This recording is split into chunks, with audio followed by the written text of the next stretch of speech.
Então nós iremos tratar hoje a lição de número 12, hoje já foi falado, dia 19 de dezembro, a coragem do apóstolo Paulo diante da morte.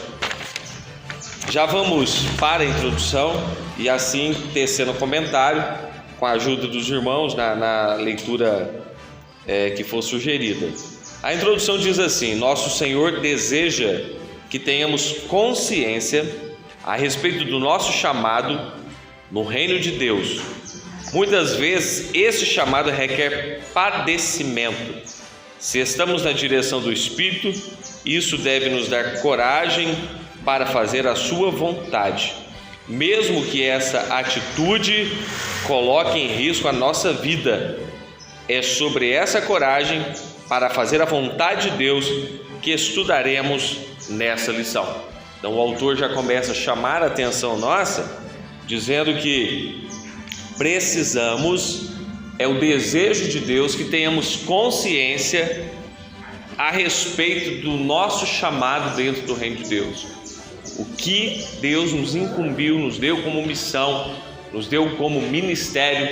Não só quando nós dizemos ministério, nós não limitamos somente a questão de obreiros, mas toda e qualquer pessoa dentro do reino, ela precisa saber e ter consciência daquilo que Deus a chamou para fazer, porque sendo assim, ela vai traçar metas, aquilo vai fazer parte da sua vida, e a cada passo ou atitude que ela tiver, ela vai querer executar aquilo que Deus tem para a vida dela.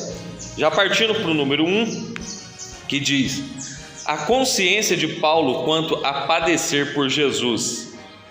A insistência de Paulo em ir a Jerusalém. Nas primeiras lições deste estudo, vimos que, por meio da resposta divina a Ananias, nosso Senhor disse que Paulo haveria de padecer pelo seu nome. Esse tempo havia chegado para o apóstolo, haja vista o seu desejo de ir a Jerusalém, mesmo após ouvir o profeta Ágabo dizer-lhe que os judeus o entregariam nas mãos dos gentios. Entretanto, por meio do Espírito Santo, Paulo discerniu que era vontade de Deus que ele enfrentasse prisões e açoites pelo nome de Jesus, conforme ele mesmo reconhece. Mas em nada tenho a minha vida por preciosa, contanto que cumpra com alegria a minha carreira. A profecia de Ágabo, porém, não tinha caráter decisivo, mas deixava o apóstolo com a consciência livre para ir ou não a Jerusalém. Ele sabia que seu sofrimento era inevitável, primeiramente em Cesareia, depois em Jerusalém. É preciso que todo obreiro tenha pleno discernimento das circunstâncias por fazer a vontade de Deus. Nós podemos citar de passagem, como nós temos sempre citado, que nós vivemos em um país, em uma cidade, que apesar de haver sim perseguições religiosas, muitas vezes camuflada, muitas vezes nós sabemos que existem lugares, países que nesse instante, enquanto a gente está tendo o privilégio de se sentar nesses bancos, de usar esse microfone, nesse instante existem lugares que estão sendo invadidos por pessoas em nome da sua fé, da sua religião, e massacrando e matando pessoas. E aí a ênfase que nós damos aqui é que essas lideranças que ali estão, com certeza, elas já têm uma consciência do risco que elas correm. E é exatamente isso que a lição ela quer passar para nós.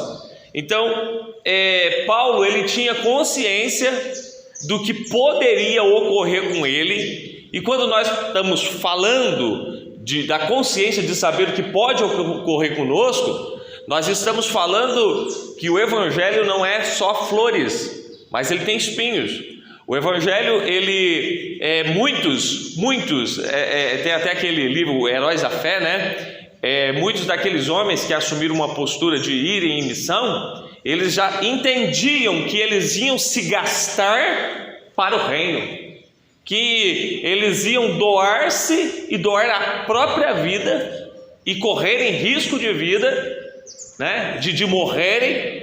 E assim muitos aconteceram, muitos missionários tombaram em missão, mas honrando e não retrocedendo em relação à sua missão, né? Eu abrindo parênteses aqui, Cristo, olha que coisa linda, né? No Salmo 22, ele expressa a maior dor que Cristo sofreu. E quando ele diz: Deus meu, por que me desamparaste?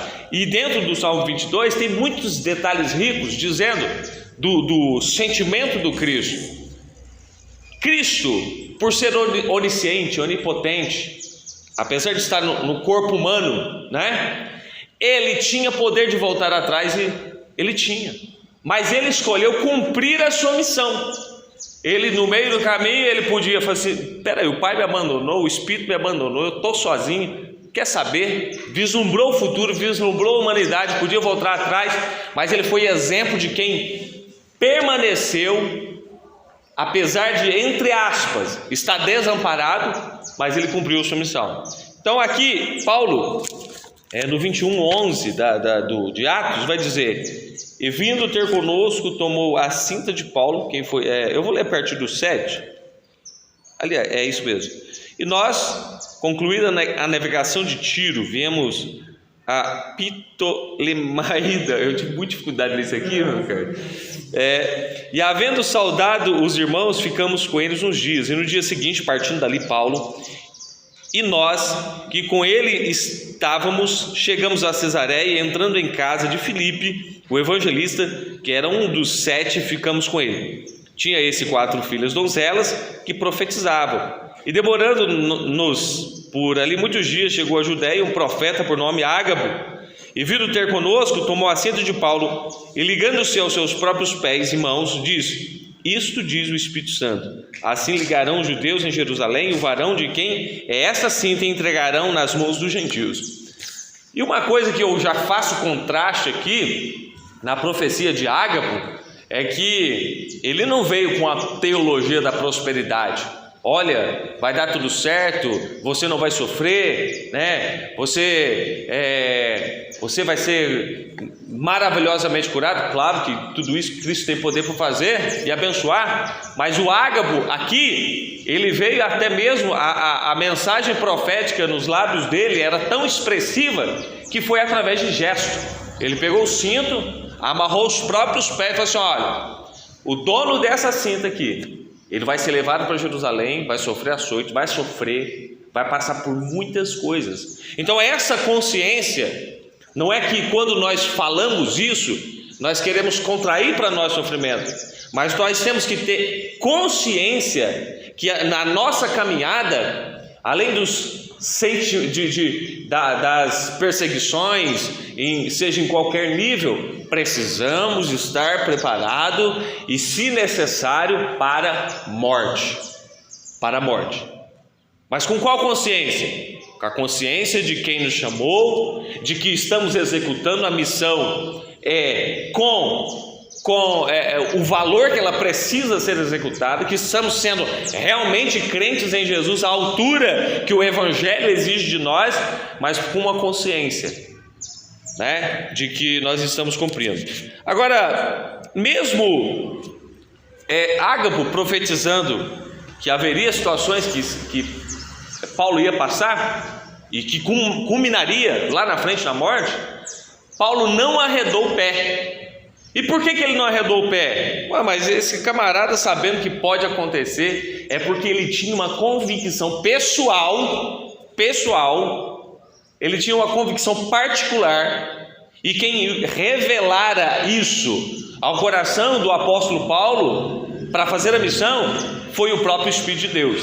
E nisso eu trago uma aplicação. Nós temos que ter uma convicção individual e particular daquilo que Deus nos chamou para fazer. Por quê? Porque se Paulo fosse levar em conta os comentários externos, qual eram os comentários externos? Os comentários externos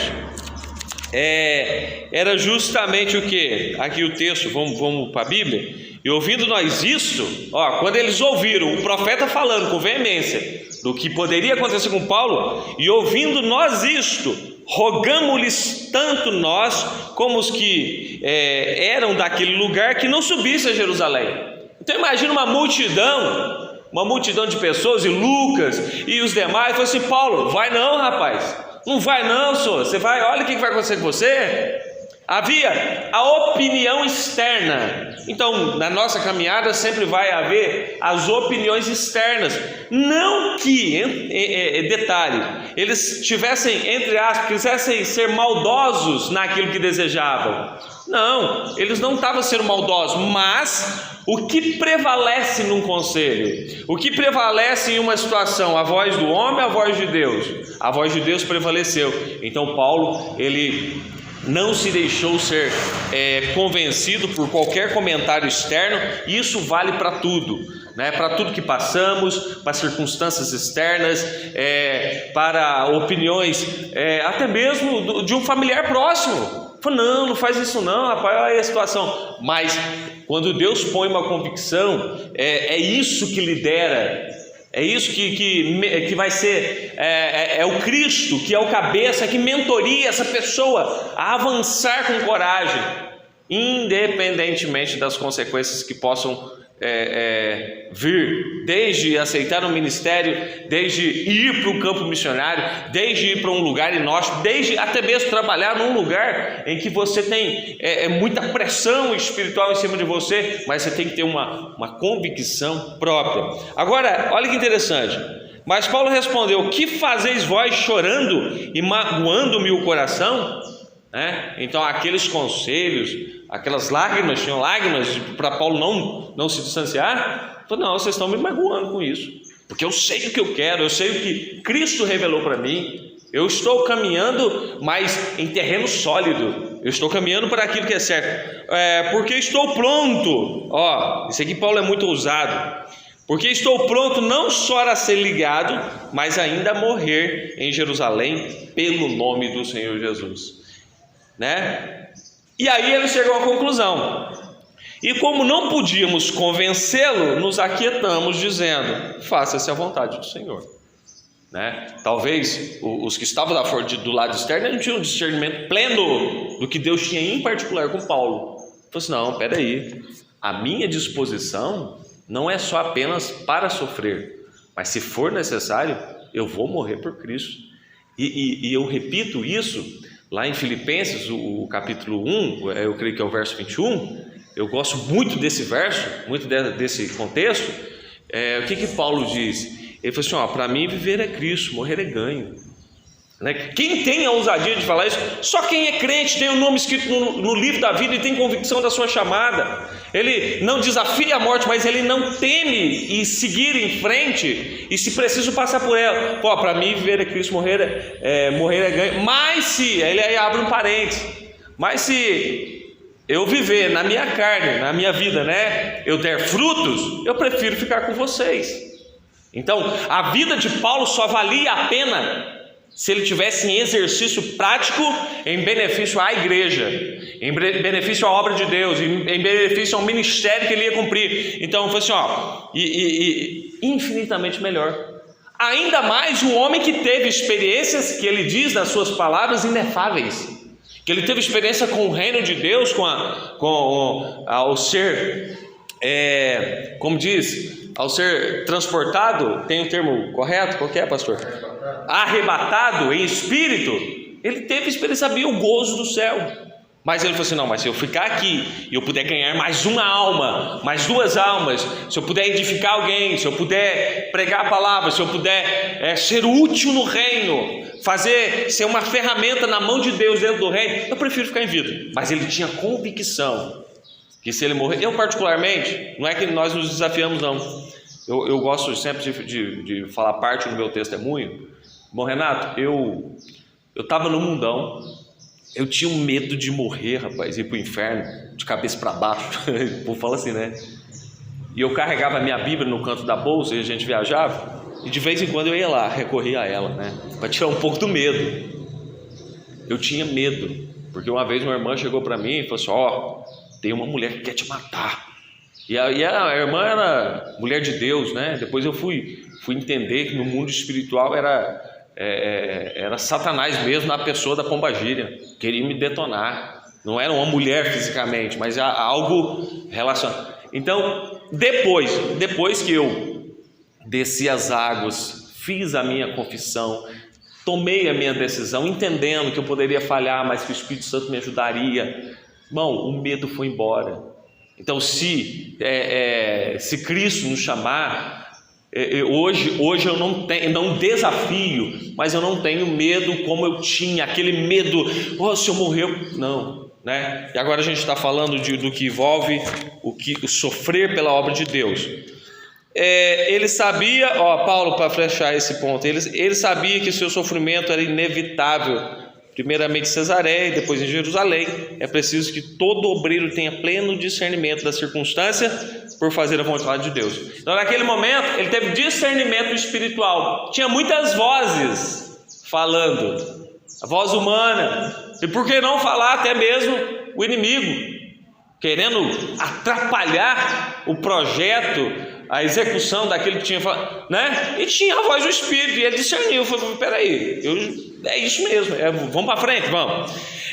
Aí de Mileto para Tiro, Paulo tomou uma embarcação que ia de Mileto para Tiro, e sua despedida em Mileto foi muito especial. O apóstolo decidiu em seu coração que deveria ouvir a voz do Espírito, e a partir, nada mais o prenderia, nem mesmo os filhos da fé.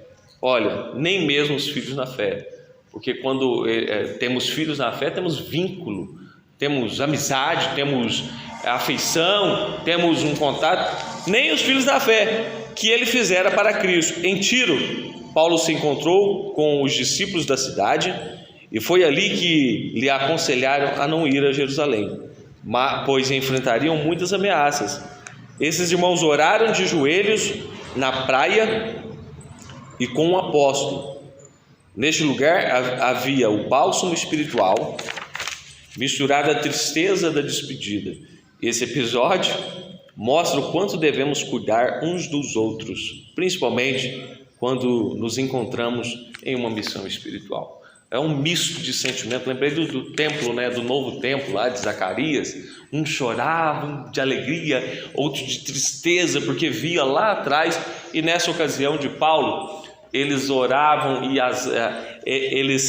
era uma despedida em lágrimas, mas ao mesmo tempo que eles não podiam omitir uma intercessão pelo trabalho missionário que Paulo ia executar. Imagina o sentimento: irmão, você vai ter que ir, a gente não gostaria que você fosse, mas já que você tem que ir, vai com Deus, que Deus fortaleça, guarde, e é muito interessante isso. Sim. Esse texto ele mostra a fragilidade do crente, né, de todos nós, porque apesar de estar num ambiente extremamente espiritual, pessoas espirituais, saber que eles não compreenderam no primeiro momento o que é que Paulo precisava passar pelo percurso. Era como se ele estivesse dizendo: mas não é possível que Deus vai permitir isso acontecer com ele. Não é possível que, amando de Deus, ele vai morrer. E ele estava na casa de Filipe, e ao próprio texto ele diz que é um ambiente tão espiritual de alguém que tinha vivido uma experiência sobrenatural, que a Bíblia possivelmente não vai mencionar, não vai narrar mais alguém que teve uma experiência sobrenatural tão parecida com a dele, entendeu? Esse Filipe aí, que é um dos 7, ele teve experiências com Deus poderosas, e na casa dele ele teve uma experiência poderosa, porque as 4 filhas dele foram sinalizadas aqui como as mulheres, no contexto mulher, feminino, no ambiente pentecostal que nós pregamos e nós defendemos teses sobre isso. Elas são o expoente pentecostal, as filhas dele. Profetizas. As 4 filhas profetizavam. E isso marca muito, porque depois do Pentecostes, entendeu? Isso acontece. E quando fala que elas profetizavam, a igreja tradicional, ela utiliza esse texto para dizer que elas pregavam a palavra. Mas eles se contradizem, porque eles mesmos não acreditam no contexto profético, eles não acreditam no contexto profético atualizado depois do Pentecostes, do dom da profecia, eles não acreditam. Então eles falam que essas pessoas são pessoas que têm influência ou poder através da palavra, da Bíblia, na pregação, né, na fluência dinâmica da palavra. Só que aí entra uma contradição. A gente entende que realmente elas tinham dom da profecia. Por quê? Porque naquele período nenhuma mulher poderia se levantar na tribuna de uma sinagoga ou da igreja do caminho, em qualquer caminho que houvesse, né? Um contexto cristão, elas não poderiam, nem judaico, nem cristão judaico, nem cristão gentil. Então isso me aponta, não me deixa escolha a não ser crer que quando diz que elas eram profetisas e profetizavam, pelo dom derramado lá no Pentecostes e profetizavam, e eu vou colocar um adendo, e falavam em línguas, e tinha uma... Eu estava estudando isso aí calhou que veio o texto. Eu estava estudando porque isso é uma tese que a gente precisa defender, porque não basta ser pentecostal, nós temos que conseguir olhar numa visão ampla, biblicamente. Por que eu sou pentecostal? Eu tenho base bíblica para ser pentecostal? Entendeu? Eu não tenho base bíblica.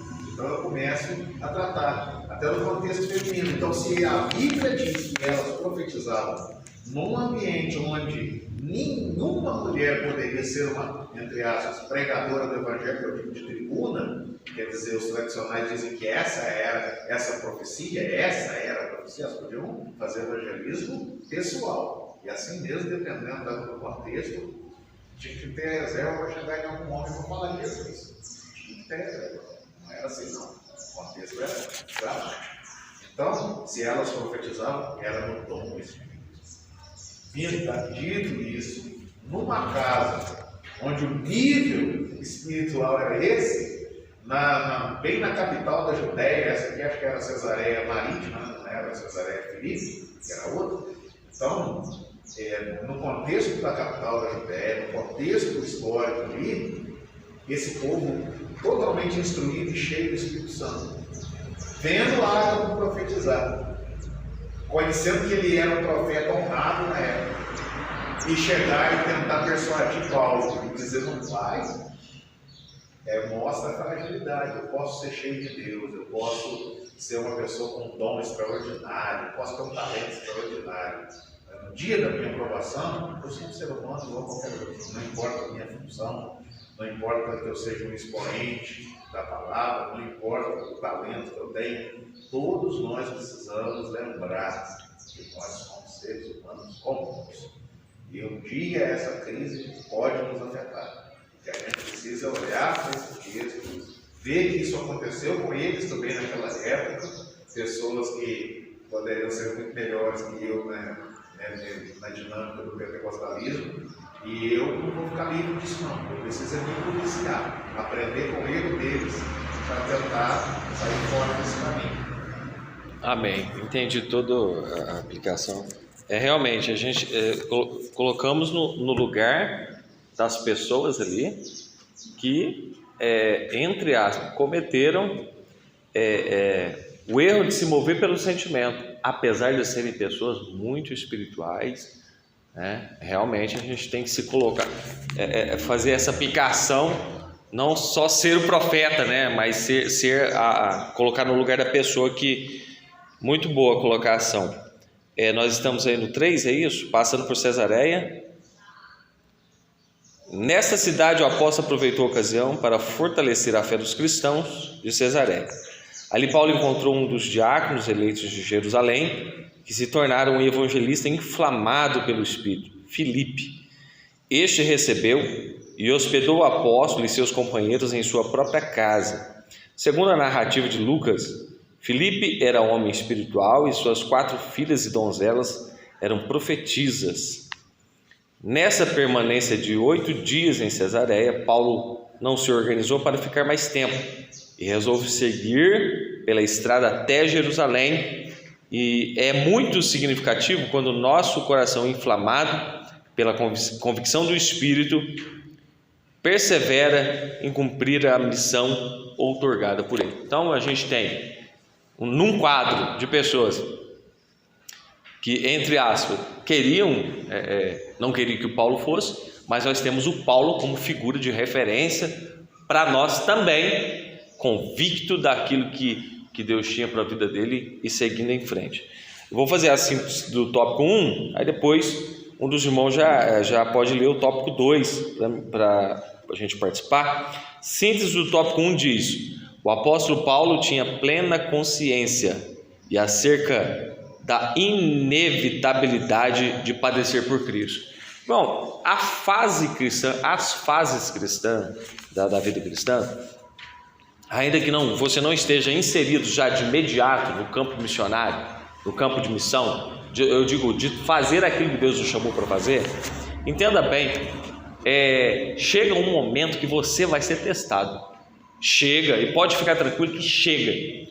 O que cabe a nós, quando está tudo tranquilo, é justamente nos encher de Deus, né? Fazer igual o Marco Feliciano, né? Ter um depósito com Deus, ter uma vida constante de busca, de oração, de atividade. Por quê? Porque no dia que as provações vierem, Deus vai me manter de pé, mediante a sua palavra. Então, é inevitável, porque quando Deus quer aprimorar alguém, Ele usa o quê? Ele usa fogo, Ele prova para aprimorar. Quando Deus quer amadurecer alguém, Ele usa a circunstância contrária para fazer com que a maturidade espiritual chegue, os frutos espirituais brotem, né? Em meio ao desafio. Deus te desafia a perdoar, Deus te desafia a se doar, a doar. Deus nos desafia, né?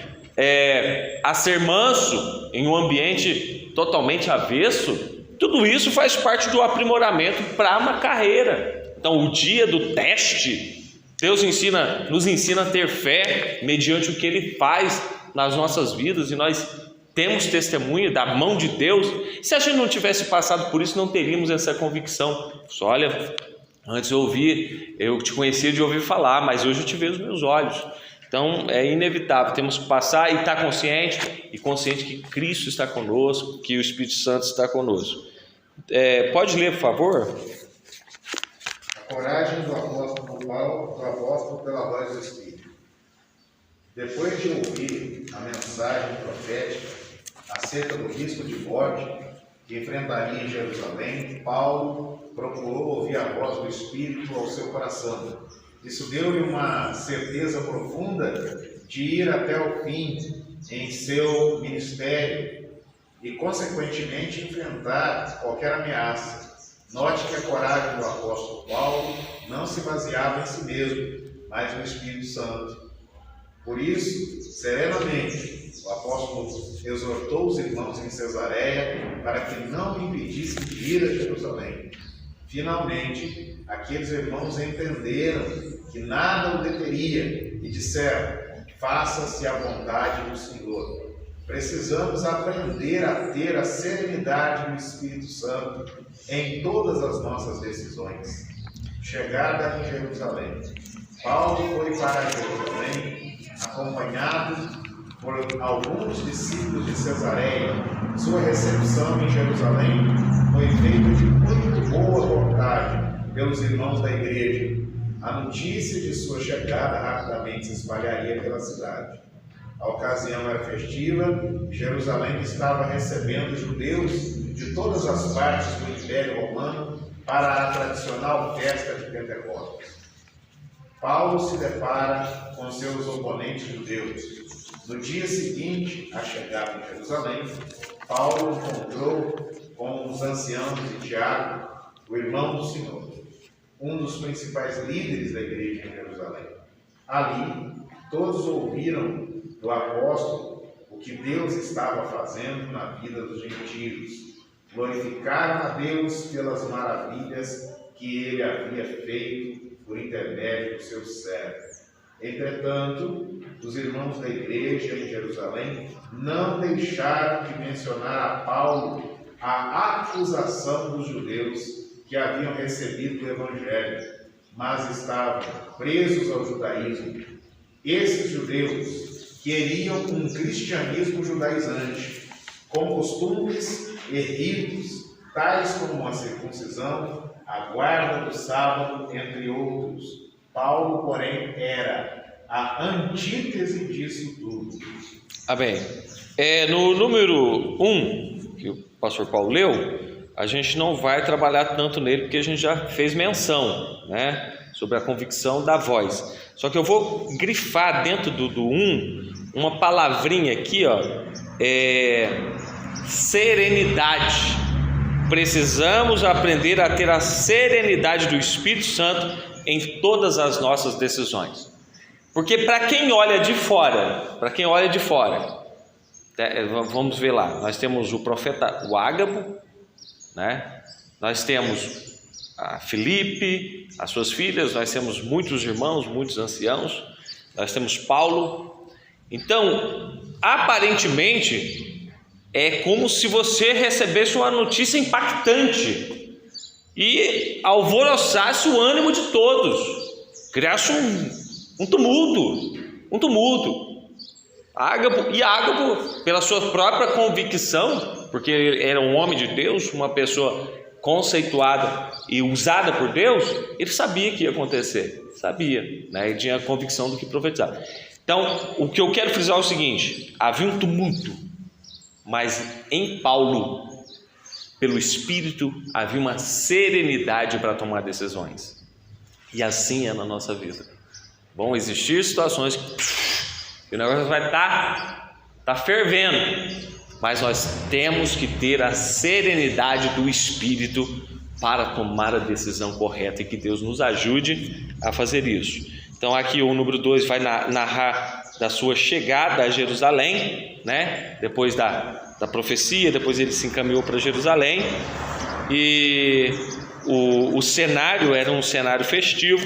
E por fim o 3, ele vai dizer aqui que assim que ele chegou, os irmãos já vieram falar, e para decepção, eram pessoas que tinham recebido o evangelho anteriormente, mas mesclaram a sua fé com os costumes judaicos, né?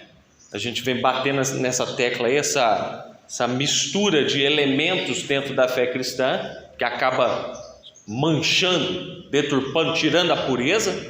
Então, mais que depressa, o irmão veio falar: olha, os irmãos que tinham se convertido anteriormente mesclaram a fé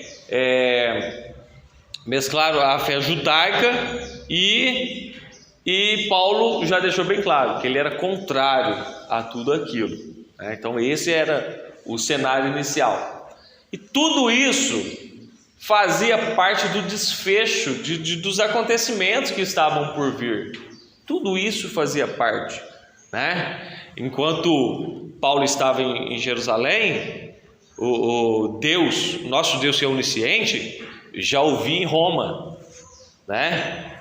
Deus que é onisciente já via Paulo escrevendo as cartas e os resultados que isso ocorreria quando ele estivesse na prisão. Deus que é onisciente já via quantas pessoas tomariam coragem, né? Isso está lá acho que está em Filipos, que muitos tomaram coragem por causa da prisão de Paulo e pregavam a palavra ousadamente. Então, aqui a premissa, o comecinho, né, da situação que culminaria, né?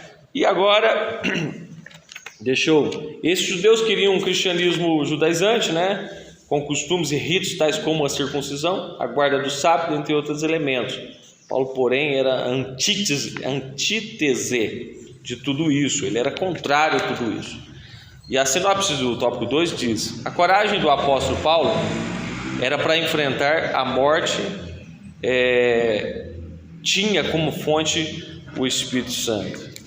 Aí eu pergunto para nós: de onde vêm nossas convicções? De onde vêm nossas convicções? Se forem humanas, são falíveis.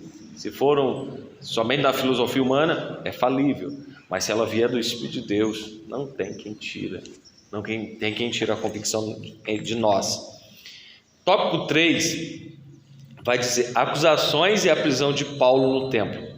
As acusações mentirosas contra Paulo. As acusações contra o apóstolo Paulo eram as seguintes: que ensinava que os judeus entre os gentios deviam se apartar da lei de Moisés. Eles não deveriam circuncidar os filhos, nem andar segundo a lei de Moisés. Eles usavam isso de forma deturpada para acusar Paulo. Usava o próprio contexto religioso para acusar Paulo. Os judeus oponentes de Paulo torciam suas palavras e incitavam o povo a rejeitá-lo. Não obstante, Tiago e os anciãos da igreja fizeram a seguinte sugestão ao apóstolo, e nisso aqui eu quero a ajuda dos universitários. Olha, sugestão de Tiago: levar 4 homens que fizeram voto de Nazireu, pagar as despesas deles, raspar a própria cabeça como demonstração de que praticava a lei. Ainda que isso de nada servisse para Deus, o apóstolo passou pelo ritual de purificação com os nazireus a fim de entrar no templo. Ora, todo seguidor de Cristo deve estar pronto contra as falsas acusações dos oponentes da fé, quer os de fora, quer os de dentro. Eu quero ler o texto 23 e 24 de Atos 21, que diz: faze, pois, isso que te dizemos. Temos 4 varões que fizeram voto. Toma estes contigo e santifica-te com eles e faze por eles os gastos para que rapem a cabeça. E todos ficaram sabendo que nada há daquilo que foram informados acerca de ti, mas que também tu mesmo anda guardando a lei. Tá, o outro verso, deixa eu ver se é o 23 e 24. É do 21 ao 24, isso mesmo. Deixa eu ler o 25 e 26, porque depois eu quero ajuda no comentário.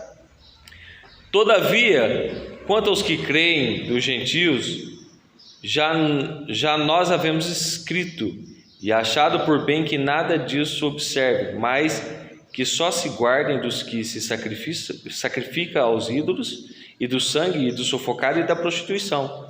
Então Paulo, tomando consigo aqueles varões, entrou no dia seguinte no templo, já santificado com eles, anunciando serem já cumpridos os dias da purificação, e ficou ali até se oferecer em favor de cada um deles a oferta.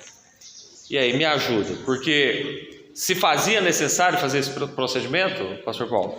Não, na verdade, o que aconteceu? Eles quiseram não criar um conflito junto dos judeus que ali se encontravam.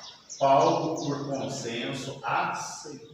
Por consenso, né? Porque era um choque da fé cristã dele, mas aceitou pelo fato de que naquele momento era um momento de muita pressão. O momento ali não era legal. Vamos só colocar aqui para a gente entender o contexto histórico. Tiago estava prestes a morrer naquele momento. Paulo morre em 67 e Tiago morre um pouco antes, em 62. Entendeu? Então quer dizer que aqueles anos ali, os próximos anos da frente desse texto aí que nós estamos lendo, são os anos de extrema pressão que Tiago estava sofrendo na Jerusalém, inclusive com a igreja. Por quê? A igreja gentílica tinha um trânsito totalmente diferente, um crescimento diferente, uma espiritualidade diferente. E já a igreja de Jerusalém, que tinha muitos judeus em específico e poucos gentios, ela sofre muito com esse negócio, porque alguns não compreendiam de fato a essência do Evangelho, entendeu? E Tiago, como líder da igreja, ele tenta criar uma pacificação, entendeu? Que Paulo não ficasse ruim diante dos olhos dos judeus e que o Evangelho pregado por Paulo ali no meio dos judeus tivesse um trânsito, uma fluência legal. Era necessário. E que quando ele chegasse aos gentios, isso já era notório. Ele não ia tentar impor aos gentios aquela condição. Isso já estava estabelecido, né? Era mais uma questão de gestão da igreja mesmo. E ganhar tempo. Gestão mesmo. É quando o líder da igreja se sente pressionado.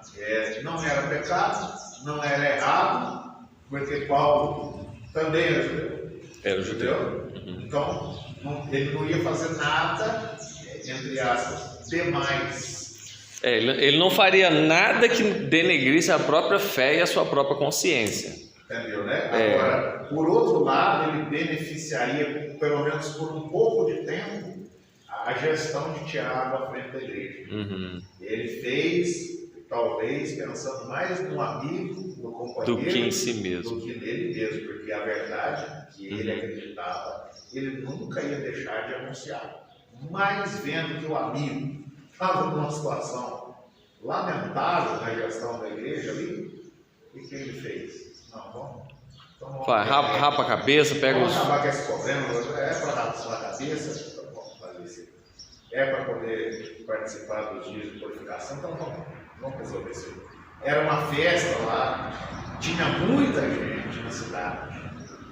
Ia dar muito voto se ele criasse um choque, um cisma ali, naquele momento. Então ele pensou muito nisso, entendeu? A serenidade do Espírito Santo, a temperança. Amém.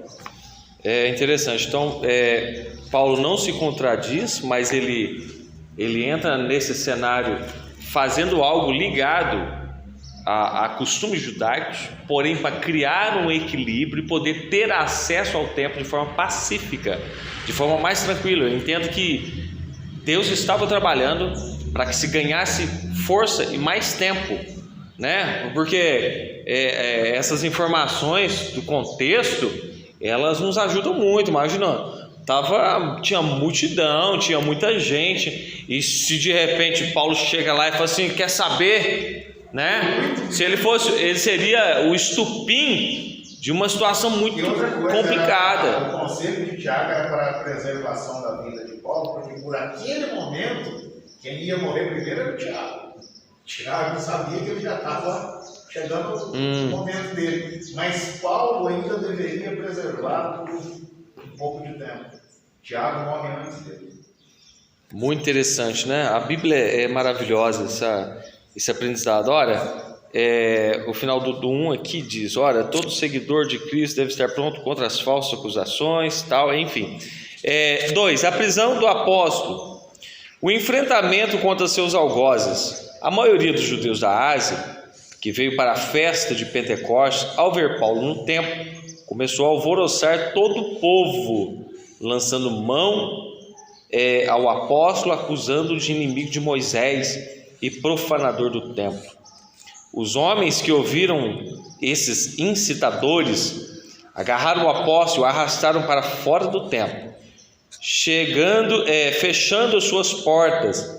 Essa gente começou a pedir o linchamento ou apedrejamento de Paulo, e essa notícia chegou ao comandante chamado Cláudio Lísias. Quer dizer, esse cenário ele poderia ter sido antecipado, né? E Paulo fazendo o voto do nazireado junto com os 4, ele ganhou tempo, e porque o kairós de Deus, o tempo de Deus é perfeito, mesmo numa situação melindrosa e delicada, né? Então, essa notícia chegou a Cláudio Lísias. Este investigou o problema, prendeu e algemou o apóstolo, levando-o ao quartel-general que ficava na Torre Antônia, onde eram colocados seus presos. Não nos esqueçamos dos milhares de cristãos que têm a sua liberdade cerceada por causa da fé em Cristo. Aqui é uma ênfase aqui para a gente refletir, né? Então Paulo foi algemado, preso, colocado ali na fortaleza de Antônia, né? E a gente vai ver no 3 aqui que o Cláudio Lísias, ele investigava um motim, né? Que houvera anteriormente. Paulo dialoga com Lísias. No diálogo com Lísias, Paulo fala em grego polido, e o comandante então descobriu que o apóstolo não era o sicário egípcio procurado nas regiões do império. Então havia alguém, né? Esse camarada aqui, ó, esse sicário egípcio, ele estava sendo perseguido. Quando Lísias teve contato de alguém que estava fazendo tumulto, entre aspas, Paulo, né? Ele não estava fazendo tumulto, mas na visão deles, então pensou que era esse. E aí veio para entrevista pessoal, uma investigação pessoal, para tirar suas próprias conclusões. Esse egípcio, falando do camarada que estava tumultuando lá, levantaram uma sedição contra o imperador tempos atrás. Como Paulo se declarou cidadão romano, Lísia não mais o confundiu com esse sicário e mudou a forma de tratamento com o apóstolo. Mesmo ferido pelos açoites, manchado com o próprio sangue, mas estimulado pelo sentimento de martírio pelo Senhor. Então a gente está vendo aqui Paulo aqui, foi algemado e tudo, mas ele já tinha sido açoitado, já estava machucado, já havia aquele sentimento de estar, como ele diz lá em Romanos capítulo 8, por amor de ti, somos entregues à morte todo dia, fomos reputados como ovelha para o matadouro. Ele sabia que a caminhada dele o levaria a isso. Deixa eu só ler esse contexto. O apóstolo não perdeu a oportunidade de usar sua defesa para proclamar o evangelho. Eis a razão de o apóstolo padecer pelo nome de Jesus. As razões: proclamar o evangelho para pessoas que o odiassem, e a gente precisa pregar o evangelho independentemente de classe, de sentimento. Que camarada não gosta de mim, é para ele que você vai pregar, é para ele. Se tiver uma brecha, fala do amor de Jesus. Às vezes somos provados por Deus e percebemos que sua vontade é para que o evangelho seja anunciado por meio de nós ao enfermo no hospital, ao preso numa penitenciária, ao viciado numa cracolândia ou em qualquer outra circunstância desconfortável que Ele nos colocar. Estejamos atentos para os caminhos que o Espírito Santo quer nos levar. Então, nesta trajetória entre ser acusado, açoitado, preso, interrogado, que eu acredito que eles não chegaram com carinho não, até ele ganhar espaço, ele não deixou de pregar o evangelho dentro das oportunidades que lhe vieram, que estavam ao seu alcance. Algum comentário nesse ponto? Deixa eu ler o verso 38 aqui na Bíblia. 38 diz: não és tu, a entrevista, e quando iam introduzir Paulo na fortaleza, disse Paulo ao tribuno: é-me permitido dizer-te alguma coisa? E ele disse: sabes o grego? Não és tu porventura aquele egípcio que antes destes dias fez uma sedição, levou ao deserto 4.000 salteadores? Mas Paulo disse: na verdade, eu sou um homem judeu, cidadão de Tarso, cidade não pouco célebre na Cilícia. Rogo-te, porém, que me permitas falar ao povo. E havendo-lhe permitido, Paulo, pondo-se em pé nas escadas, fez sinal com a mão ao povo e, feito grande silêncio, falou-lhes em língua hebraica, dizendo: entendeu, irmãos? Diante da pressão, diante de uma situação, diante do corredor da morte, porque ele não morreu naquele instante, mas já estava no corredor, Ele faz o seu discurso mais uma vez, apenas falando do seu testemunho, de como Cristo chamou e qual era o objetivo disso. Sim. Pessoal, acrescentando na questão do egípcio, esse sicário quer dizer um matador, um violento. Ele é chamado sicário porque ele era associado à adaga, sicário. Ele sempre levava, e aí qualquer coisa ele era chamado para resolver o problema. Então é como se fosse um matador de aluguel, que paga ele, faz um tumulto, ele mata alguém. Então era chamado de sicário, um homem violento da época. Olha, tinha até uma seita, E tinha até uma seita dos sicários, Uma cara está comentando ali. Provavelmente esses 400 que o irmão está falando ali. Que foi levado para o deserto. Provavelmente fazem parte dessa seita. Eles são fanatistas com relação a várias coisas e andavam praticando essas essas barbaridades por aí. Inclusive, não sei se né, a maioria dos irmãos deve ter conhecimento, que Jesus ele chama mesmo aquela pessoa que olha, que você olha para ela e fala assim, não tem jeito. Um deles era o Judas, né? O Iscariotes, na verdade é Sicariotes, né? Da seita dos sicários. E ele provavelmente antes de andar com Jesus, no ministério de Jesus, ele era um desses aí da seita da adaga. Então